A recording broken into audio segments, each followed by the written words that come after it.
We're going to factor out the GCF of a few problems here. When you look at the binomial 24x minus 18 and you're trying to find the GCF, the greatest common factor, you're thinking of what is the biggest number that will go into both 18 and 24.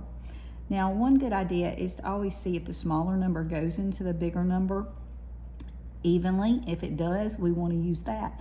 But if that's not the case, because 18 won't go into 24, we start with the 18, things that go into 18, to find what would go into 18 and 24. Like we know that 2 goes into 18 and 24, but it may not be the biggest one.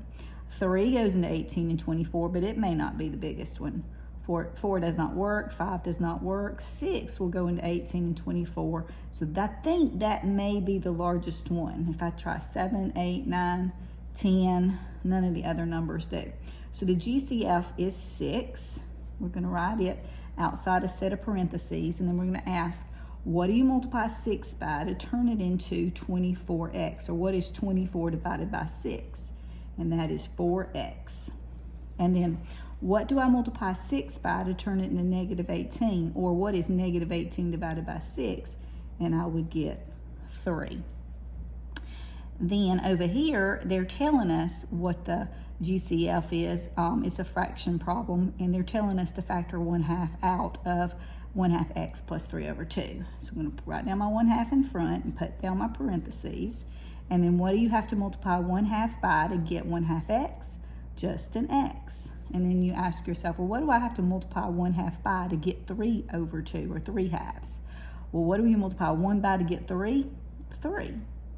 So if I multiply 1/2 times 3, 3 times 1 is 3 over 2, I would get 3 over 2. On this one, they want us to factor a negative out. So they're telling you to use the GCF -2 and factor it out. So what do you multiply -2 by to turn it into a -4p?